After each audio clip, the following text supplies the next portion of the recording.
que eso es una constante, y sean especialistas en cualquier área, van a en algún momento ver pacientes con diabetes mellitus. Entonces, no sé si de repente ya han visto la parte de las complicaciones agudas de diabetes, que son tres básicamente, ¿no? La cetoacidosis diabética, el estado hiprómolar y la hipoglicemia. Son las complicaciones agudas. Y el tema que nos corresponde la tarde de hoy es hablar sobre las complicaciones crónicas de la diabetes. Algunos conceptos básicos, ¿no?, que nos hablan acá de que la diabetes mellitus es un desorden metabólico que tiene que ver con la hiperglicemia crónica. Y cuando yo hablo de hiperglicemia crónica, me refiero a que cuando uno diagnostica diabetes mellitus a una persona, por lo menos han pasado 10 años. 10 años han pasado. En esa época donde nadie se daba cuenta de que el paciente era diabético y todo era felicidad, todo era bonito, a esa época lo que más antes lo conocían como la época de la luna de miel de la diabetes, porque como ¿no?, todo era felicidad. Mientras que ya cuando vienen los síntomas clásicos, ¿no?, de la diabetes mellitus, es el momento en el que uno diagnostica. La otra pregunta es, ¿solo hay compromiso de los carbohidratos en la diabetes? Y la respuesta es no. ¿Por qué motivo? Porque si ustedes no tienen insulina, ¿no?, porque eso es la esencia de la diabetes, el hecho de que no hay insulina en el cuerpo, entonces hay exceso de glucosa en la sangre, pero esta glucosa no se consume y no se utiliza adecuadamente. Entonces nuestro organismo tiene que sacar energías de alguna parte, porque finalmente necesitamos ATP, que es la forma de obtener la energía. Y como no se obtiene de los carbohidratos, entonces nuestro cuerpo empieza a utilizar lípidos y las proteínas. Y es por eso que los pacientes diabéticos, habitualmente que eran gorditos en sus buenos tiempos, empiezan a consumir proteínas y grasa de su cuerpo, y por ese motivo empiezan paulatinamente a bajar de peso. Entonces hay complicaciones que tienen que ver también con los lípidos y las proteínas. Muestra de esto es de que cuando ustedes toman un dosaje, por ejemplo, ¿no es cierto?, del nivel de proteínas, que se llama triglicéridos y colesterol, habitualmente los pacientes diabéticos van a tener algún desorden metabólico. Y por ese motivo, que hay un síndrome que se llama el famoso síndrome metabólico, que justamente tiene que ver con que el paciente tiene hipertensión, diabetes mellitus, problemas de los triglicéridos, incremento de peso, incremento de la grasa abdominal, y esa en conjunto hacen el famoso síndrome metabólico. Por lo tanto, no solamente los carbohidratos se incrementan. Este es un gráfico que la vez pasada les comenté, ¿no?, los tipos básicamente para presentar la diabetes. El tipo 1, que es más o menos el 10%. El prototipo de estos pacientes son los pacientes jóvenes, por lo general antes de los 15 años debutan con diabetes mellitus, y se asocia a fenómenos autoinmunes. Eso significa de que el paciente, la explicación de esto son múltiples. Algunos refieren, ¿no?, de que podría haber entrado un virus al organismo de esta persona, y lo que pasa es ocurre una destrucción masiva, ¿no es cierto?, del páncreas, y por lo tanto no hay una producción de insulina. Y esto se asocia, de hecho, más a la famosa cetoacidosis diabética.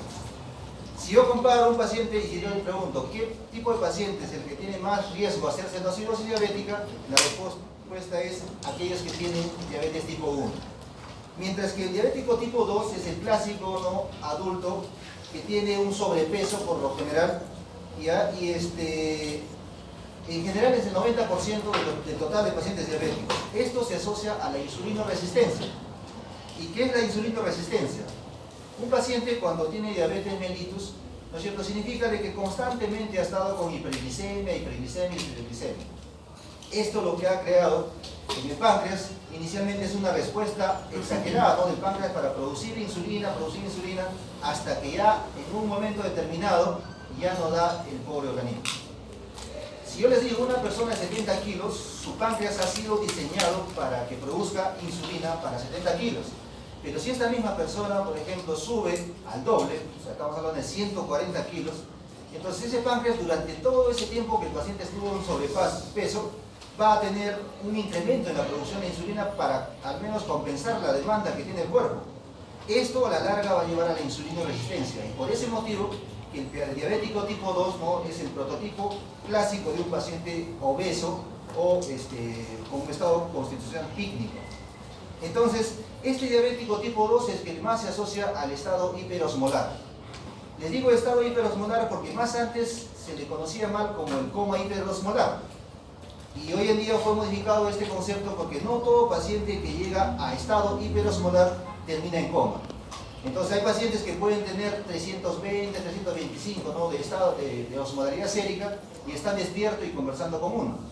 Entonces, cuando yo digo que es un estado hiperosmolar, cuando la osmolaridad supera los 320, ¿no es cierto?, miliosmoles por decilitro. Entonces el diabético tipo 2 tiene esa característica de asociar a estado hiperosmolar.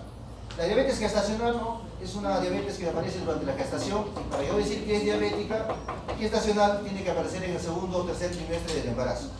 Y después hay otras diabetes poco conocidas, como por ejemplo aquellas que se relacionan al efecto de la función de las células beta, que son las que producen la insulina. El síndrome de Cushing, ustedes saben, ¿no?, cuando uno habla del síndrome de Cushing, tiene que ver con el incremento del cortisol sérico. Y cuando incrementa el cortisol sérico en nuestra sangre, naturalmente vamos a tener incremento de la glicemia también. Por lo tanto, aquellos pacientes que sufren de síndrome de Cushing o enfermedad de Cushing van a tener incremento de la glucosa, y en este caso estamos hablando de una diabetes secundaria a estos fenómenos. Y los famosos MODIs, ¿no?, que son rarezas ya de la medicina, que tienen que ver con el incremento de la glucosa en personas más o menos jóvenes, diferente al diabético tipo 1. En los criterios diagnósticos para diabetes, esto sí tiene que estar bien claro en ustedes, porque cuando ustedes ven un paciente que tiene el cuadro clínico, ¿no?, de las 5 P's, se me refiero a polidipsia, poliuria, polifagia, polineuropatía y prurito, entonces ustedes tienen que hacer unidad clínica y decir, no, este es paciente sospechoso de diabetes mellitus. Y para lo cual la ADA, que es la Asociación Americana de la Diabetes, ha dado criterios establecidos, ¿no?, que los tenemos acá. En primer lugar tenemos la hemoglobina glicosilada, ¿ya? Sabemos de que cuando hay glucosa incrementada en nuestro cuerpo, esta se va a unir, ¿no es cierto?, a la hemoglobina. Y eso es normal en todos. Así yo tenga 70 gramos toda mi vida de glucosa, siempre va a estar unida a la hemoglobina.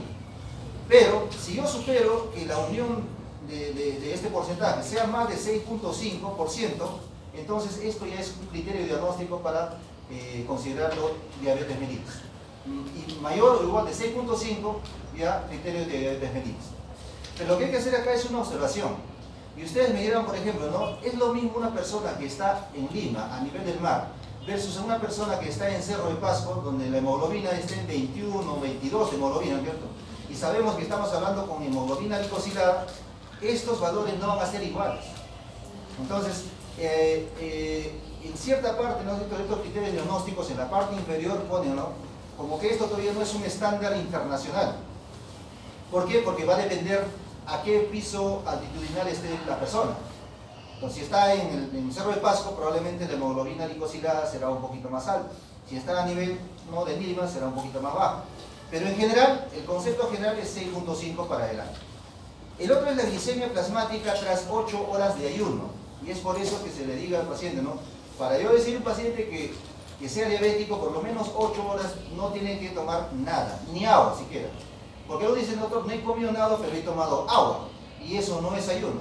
Porque al tomar agua, yo lo que estoy haciendo es hemodiluir, ¿no es cierto?, esa glucosa que podría estar en 200. Entonces yo al tomar 1 litro de agua lo voy a diluir y de repente me sale en 110. Entonces yo digo, no, ¿sabe qué? Este paciente no tiene criterio de diabetes. Entonces no tiene que tomar nada. La última dieta habitual que debe, ¿no?, consumir el paciente es en la noche. Y de ahí para adelante, contado 8 horas, eso es para que sea un criterio diagnóstico.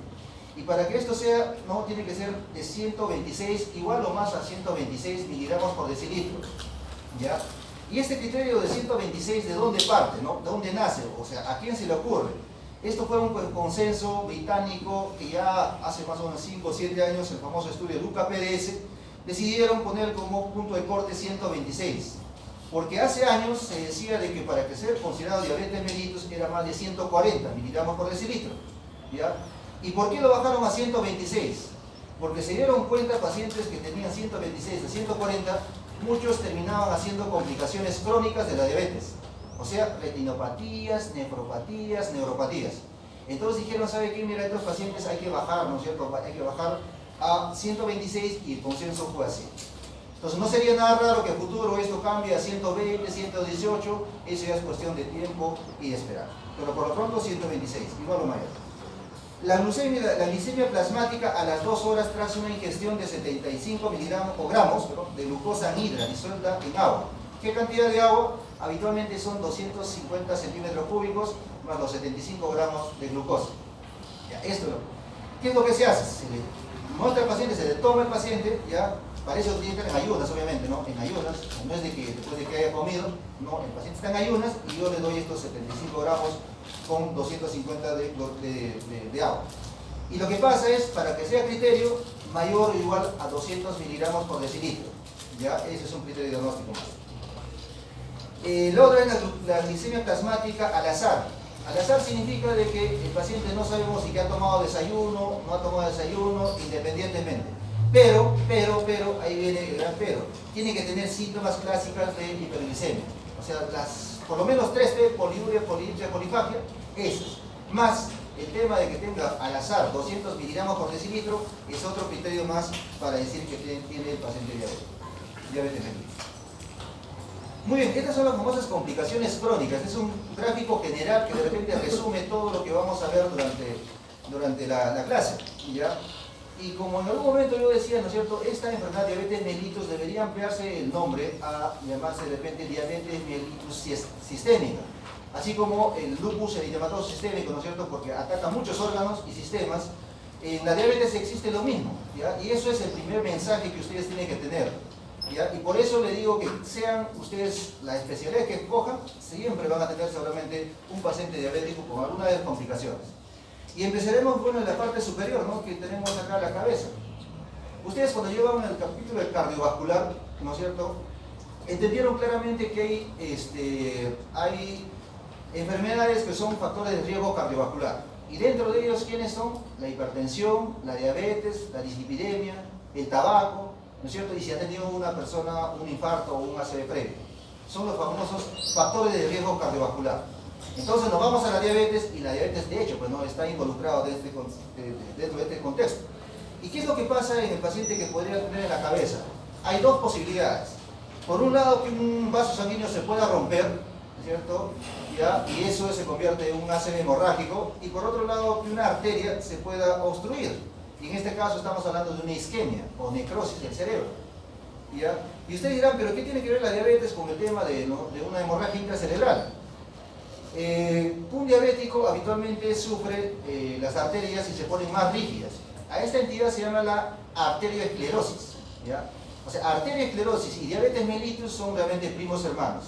Por lo tanto, si ustedes tienen un paciente con unas arterias rígidas, existe más probabilidad de que se rompa una arteria rígida a una arteria elástica.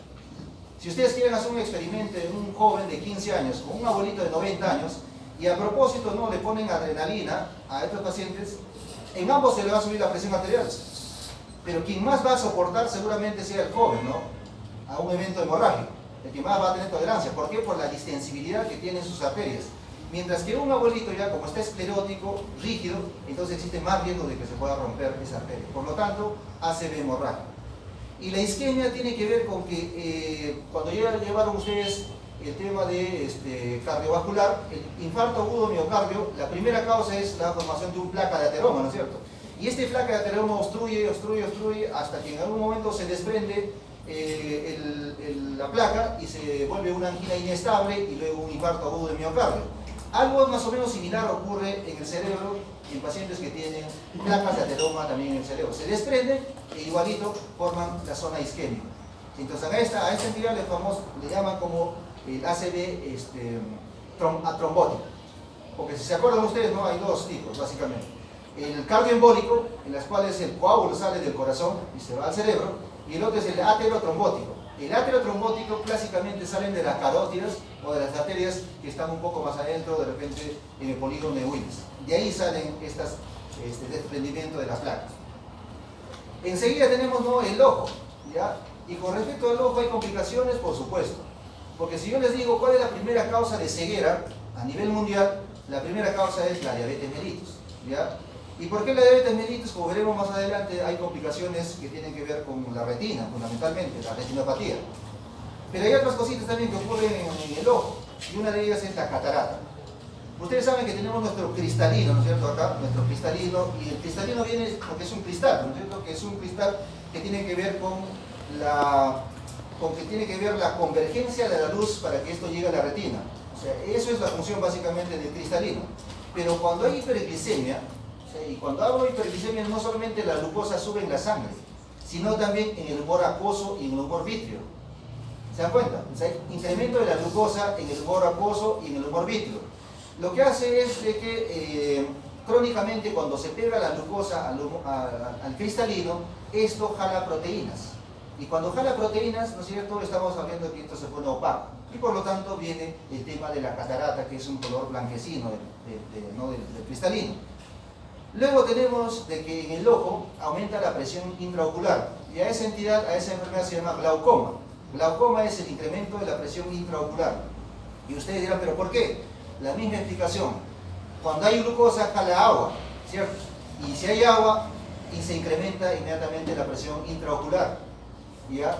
Ahora, hay dos tipos de glaucoma. El glaucoma de ángulo cerrado, por ejemplo, un traumatismo, ¿no? Alguien le da un golpe en los ojos o en el rostro, entonces dentro del ojo va a haber una hemorragia. Y esa hemorragia lo que va a hacer es obstruir los conductos normalmente que existen en la circulación del humor acuoso y del humor vítreo. Entonces esto lo que le va a llevar es a incremento de la presión intraocular. Lo que ocurre en el paciente diabético es un glaucoma de ángulo abierto. O sea, todo está normal aparentemente, pero el tema es la producción y la cantidad de líquido que hay dentro del ojo. Y por lo tanto aparece el famoso glaucoma. Esto es una imagen, si alguna vez han tenido la oportunidad de ver un paciente con infarto agudo de miocardio, lo más aparatoso que podría haber en un infarto, en un electrocardiograma es esto. Es un supradesnivel de segmento ST. Este es el famoso Zika-ST elevado que ustedes solamente han visto. Está incrementado, mira, se ve ahí una meseta y la caída, como que el S y la T se han unido pero arriba. Eso es el incremento del nivel del supradesnivel ST. ¿Ya? Y esto es una emergencia, ¿por qué? Porque estamos hablando de un paciente que está haciendo solamente un infarto de miocardio. Y les reitero, el paciente diabético es un paciente que tiene riesgo de hacer infartos agudos de miocardio. Por otro lado tenemos el estómago. ¿Ya? El paciente con diabetes clásicamente ya se va a quejar de que se llena rápido. Come algo, ¿no es cierto?, aunque sea poco, y se llena. Y a veces nos puede hacer confundir, ¿no es cierto?, con el síndrome pilórico, que ustedes lo vieron en algún momento. Cuando hay un síndrome pilórico, ejemplo, un cáncer, ¿no? Porque el cáncer de estómago, ¿dónde es más frecuente? En el antro píloro. Entonces aparece el cáncer por acá y empieza a obstruir. Entonces el paciente empieza a bajar de peso, adulto, tiene factores de riesgo, fumador de repente, familiares con cáncer gástrico, yo pienso que no, que podría ser una neoplasia maligna del estómago. Pero si este paciente me viene con la historia que es diabético, ya de repente no se controla bien y que ya le han hecho endoscopías en múltiples oportunidades y no hay nada, entonces estoy pensando de que se trata de una gastroparesia. Y el nombre ya más o menos te da la pista, ¿no? Paresia es disminución de la fuerza, ¿no es cierto? Nuestros músculos del estómago funcionan cuando hay justamente la presencia de un alimento o líquido que llega al estómago contrayéndose, ¿no es cierto? Eso es lo que hay normalmente. Pero en el paciente diabético, como hay disfunción autonómica, y digo que es autonómica porque los nervios autonómicos son los que hacen funcionar el estómago, ¿no es cierto? Entonces se vuelve más lenta, ¿ya? Y el poco alimento que el pobre paciente consume ya como que se le llena rápido. Y no hay contracciones peristálticas, por lo tanto el paciente sufre de dispepsia. O sea, eructos, llenura precoz, malestar, distensión, flatulencia, etcétera, etcétera. Esa es la famosa gastroparesia diabética. El otro es la constipación, que básicamente es un equivalente, ¿no? Si hay alteración en la circulación o en la inervación autonómica, el paciente va a tener complicaciones con el estreñimiento. Y hay una característica importante sobre el estreñimiento. El paciente diabético se estreñe, ¿ya? Y luego de algunos 3-4 días de estar estreñido, viene diarrea. Y ustedes dirán, ¿pero qué tiene que ver el estreñimiento y luego la diarrea? Ya, es que cuando hay estreñimiento hay proliferación de bacterias. Y esta proliferación de bacterias es lo que finalmente va a llevar a una diarrea, como que el paciente se viera intoxicado con algún alimento, ¿no es cierto? Eso es lo que pasa. Y eso es una constante en algunos pacientes, no en todos. Pero pregunten ustedes, ¿no es cierto?, para ver si durante el periodo de su enfermedad han tenido estos problemas. El otro es la famosa vejiga, la vejiga neurogénica, ¿no es cierto? La explicación es casi la misma. La inervación autonómica se altera y el pobre paciente no siente ya que la vejiga está llena. Porque ¿qué es lo que nos avisa inmediatamente para ir al baño? Hay sensibilidad, hay nervios sensitivos a nivel de la vejiga, y esto es lo que manda inervación o manda la comunicación a la médula primero y luego a la corteza cerebral. Pero como el paciente diabético tiene disfunción autonómica, no hay un aviso oportuno y por lo tanto la vejiga se crece y se crece de tamaño. Hay vejigas que pueden llegar hasta la región supraumbilical, ¿eh? Es como que si es una mujer, yo diría, pero no está gestando, agarra, ¿no? Y eso se llama el globo vesical, ¿ya? En alguna oportunidad yo tuve ver a un paciente que tenía la vejiga casi en el epigastrio, y esta paciente se pensaba que era que tenía un quiste de ovario, porque como no hacía una tumoración grande, ¿cierto?, que llegaba hasta el epigastrio, se pensaba que era un quiste anexial, ¿no? Pero ¿qué es lo que pasó? Antes de la operación, habitualmente una paciente sube, ¿no?, con una sonda urinaria. Y, oh sorpresa, en la sonda urinaria no dejaba de parar, no dejaba de salir la orina. 3, 4, 5, 6 litros de orina. ¿Qué pasó? Era pues, un globo vesical gigantesco que se estaba confundiendo con un quiste anexial. Entonces, más o menos es la idea que quiero que tengan, ¿no?, de que el paciente con diabetes puede tener unas vejigas grandes, gigantes, y que no sienten ellos. Y al tener una vejiga grande y gigante hace de que, ¿no es cierto?, que la orina que está estancada se forme como un caldo de cultivo. Y por ese motivo que un paciente con diabetes mellitus tiene más riesgo de hacer infecciones urinarias, porque tiene un medio adecuado, propicio, como para proliferar. Y por otro lado, ustedes saben, ¿no es cierto?, de que nuestra orina también tiene glucosa. Y como un paciente diabético tiene glucosa de sobra, filtra mucha glucosa y esto se comporta como un caldo de cultivo, porque las bacterias utilizan la glucosa y viven felices. Por lo tanto, las infecciones urinarias son mucho más frecuentes ya en el paciente con diabetes mellitus. Por otro lado, tenemos acá en la parte, ¿no?, de la mano, en algunos pacientes ustedes van a ver, sean observadores y chequen las manos de un paciente diabético, ¿ya? Y se van a dar cuenta que hay una hipotrofia de músculos interóseos. Es como que el paciente hubiera estado, ¿no?, con un ayuno flaco, ¿no es cierto?, pero hay una discordancia entre lo que es la bola de Bichat, que generalmente tiene su bolita de Bichat, pero tiene mucho compromiso de músculos interóseos, ¿ya? ¿Y por qué? Por el tema de la inervación. ¿Y qué tiene que ver la inervación con los músculos interóseos? Si no hay una buena inervación de un músculo, se atrofia.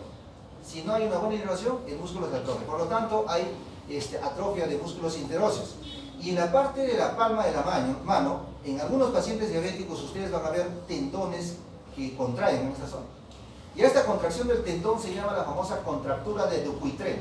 Es la contractura de Dupuytren, ya que con el grupo que está rotando ahorita a mi cargo hemos visto un paciente diabético, colega él, que ha sido un ginecólogo del 2 de mayo, y que uno de sus manos, o sea, uno de sus dedos, el meñique, realmente no lo estira, ¿ya?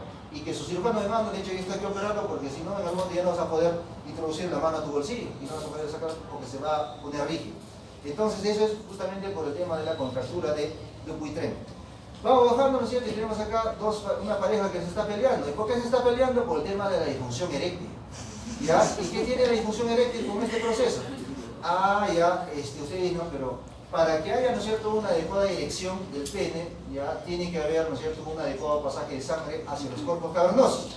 Si es que no ingresa la sangre al cuerpo cavernoso, entonces no hay erección constante durante el acto sexual y eso es lo que se llama la impotencia. Y muchos pacientes diabéticos se van a quejar de este problema de la impotencia sexual.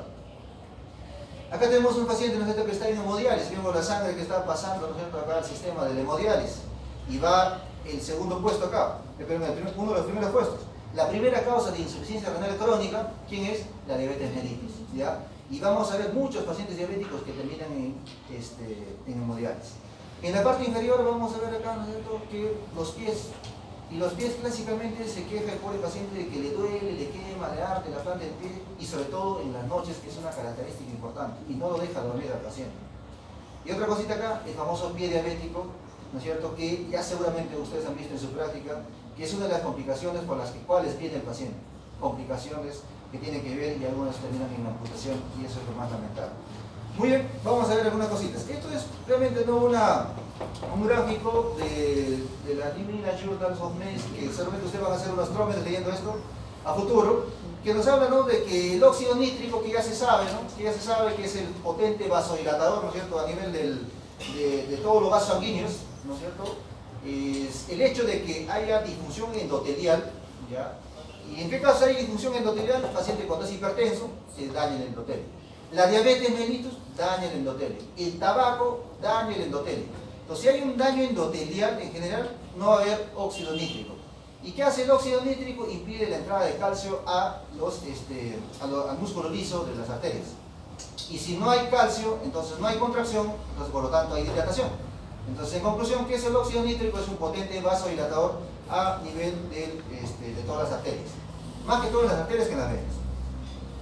Entonces, ¿qué es lo que pasa con el daño vascular? Hay un incremento de radicales libres. Y cuando alguien escucha de radicales libres, estamos más o menos asociando a que hay daño a nivel de nuestros vasos sanguíneos, por el incremento de radicales libres. Hay una reducción de los mecanismos que inactivan a los radicales libres también, por supuesto. Hay una disminución de la producción de óxido nítrico que ya se mencionó. Hay un incremento de la glucosa, y eso es lo normal, ¿no? O sea, el incremento de la glucosa constantemente en la sangre. Aparece el NAD, ¿no es cierto?, que son precursores de los radicales libres. Se incrementan los electrones, los hidrogeniones, ¿no es cierto? Y a la final de cuentas, esto es lo que se transforma con el daño que va a haber en las arterias. Hay hiperglicemia, eso se sabe. Esto va a crear un desequilibrio en el NAD y NAD, que son los para el incremento de los superóxidos, ¿no?, que es un radical libre, sobre todo el anión superóxido, estrés oxidativo, daño endotelial, y esto incrementa el sorbitol. El sorbitol sí es importante en este aspecto por el tema de... Si ustedes han escuchado manitol, ¿no?, probablemente en alguna discusión de neurología escucharon del manitol. El manitol es una sustancia osmóticamente activa que se utiliza bastante en pacientes que tienen edema cerebral. Cuando hay edema cerebral, entonces yo trato de que ese edema baje dándole manitol a la vena. Entonces, lo que hace es una deshidratada al pobre cerebro, ¿no es cierto? Y hace orinar. Eso es lo que hace es el manitol. ¿Y qué es lo que hace el sorbitol? El sorbitol, ¿no es cierto?, se entra a la célula, ¿ya? Y al entrar dentro de la célula, al estar dentro de la célula el sorbitol, lo hincha lo edematiza a la pobre célula y lo vuelve insuficiente. O sea, daño finalmente por el sorbitol. Y esto se explica muchas veces por qué la retinopatía, la neuropatía, por el incremento del sorbitol a nivel intracelular. Más bien, desglosando ya sobre el tema de la retinopatía diabética. ¿Qué es lo que pasa en la retinopatía, que es la primera causa de ceguera? El 30% de pacientes desarrollan la retinopatía. Por ese motivo que ustedes, cuando sean internitos dentro de poco, tendrán que, cuando ustedes recién diagnostican a un paciente con diabetes mellitus, dentro de su protocolo diagnóstico tiene que estar el fondo de ojo. Y si no pueden ustedes hacer el fondo de ojo, tienen que derivarlo al oftalmólogo. ¿Para qué? Para que le haga el fondo de ojo. Así el paciente te diga: doctor, estoy viendo bien. No, normal, no tengo problemas de la visión. Pero a veces, de repente, recién está empezando la retinopatía y sea un grado inicial, ¿ya? Y no hay que esperar a que se desprenda la retina, a que ya, bueno, el paciente ya viene casi con un daño que ya es irreversible muchas veces. Por lo tanto, fondo de ojo. La principal causa de la pérdida de la visión, ¿no es cierto?, en el paciente, en la población económicamente activa, de hecho, pues no la diabetes mellitus. Este es el ojo normal. Probablemente no hayan visto todavía el fondo de ojo, pero lo que se hace en el fondo de ojo es poner unas gotitas que son unos dilatadores de la pupila. Simplemente se le pone 2 o 3 gotitas, ¿no?, y se espera que 10-15 minutos que la pupila dilate.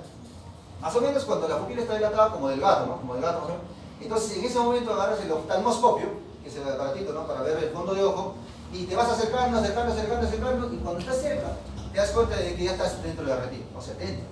Y cuando miras con el oftalmoscopio, esta es la imagen que ustedes van a tener de un ojo normal. Acá tenemos la arteria central de la retina, con sus vasitos sanguíneos que está saliendo, ¿cierto?, para acá. Y acá tenemos la mácula densa porque es densa, ¿no es cierto? Ahí están básicamente los conos. Y alrededor están los bastones. Por ese motivo, ¿no es cierto?, de que cuando uno quiere ver una visión de color, tiene que entrar de preferencia, ¿no?, la luz directamente hacia donde están los conos. Pero si yo estoy en una noche de luna, y yo quiero ver, ¿no es cierto?, un objetivo a una determinada distancia, es preferible ver de reojo. Porque si yo miro un objetivo de reojo, ¿no?, la luz está entrando hacia la parte lateral. Y en la parte lateral, ¿quiénes están? Los bastones. Entonces yo en la noche voy a ver mejor con los bastones, y por eso voy a ver seguramente un poco mejor ese objetivo que yo quiero plantear. Por ese motivo se dice que los gatos tienen un montón de bastones y ven en la noche. No, los felinos tienen un montón de bastones, cosa que en el ser humano no es así. Esta es la retinopatía diabética. Esto es obviamente un fondo de ojo anormal, donde ¿qué va a ver ustedes? Vasos sanguíneos irregulares, tortuosos, algunos con estenosis. O sea, estenosis cierre, ¿no es cierto? Ustedes lo saben, ¿no? La estenosis de la carótida, la estenosis aórtica, es cierre de muchas arterias pequeñitas, ¿no? Ramas, perdón, de la arteria central de la retina. Van a ver infiltrados algodonosos, mira, como algodones, unas cosas blanquecinas, como que hubieran entrado si ustedes son infectólogos, de repente, no, son parásitos, doctor, de repente es esto. No, en el contexto de diabetes mellitus, al toque le echan la culpa a la misma diabetes mellitus. Acá veremos. Entonces, la retinopatía diabética se subclasifica en dos tipos, la proliferativa y la no proliferativa. ¿Ya? Se dice que es proliferativa porque prolifera algo. ¿Y qué prolifera algo? Neovasos. Vasos para acá, vasos para acá. Este vasito, por ejemplo, que no existía, aparece uno nuevo. ¿Y por qué ha proliferado vasos? Porque nuestro cuerpo es inteligente. Si hay acá una obstrucción, una estenosis, entonces tiene que haber una colateral, ¿no? Es el equivalente a lo que ustedes ya saben sobre el tema de la hipertensión portal. Si hay una obstrucción a nivel portal, entonces el cuerpo, ¿qué hace? Saca, ¿no es cierto?, la sangre por otra parte. ¿Y por dónde? La cabeza de medusa, en el síndrome de la vena cava. Si hay una obstrucción de la vena cava, ustedes van a ver, ¿no es cierto?, circulación en el pecho, la incurgitación yugular prominente, el edema de esclavina. Entonces es un mecanismo de defensa que tiene nuestro cuerpo. Entonces, como los vasos sanguíneos se han obstruido, entonces proliferan nuevos brazos, entonces por esos motivos se llama retinopatía proliferativa. El otro es la no proliferativa. Si no prolifera es porque no hay vasos sanguíneos, pero lo que pasa es, aparecen hemorragias, microhemorragias, aparecen estenosis, aparecen infiltrados algodonosos. Eso es la característica de la retinopatía no proliferativa.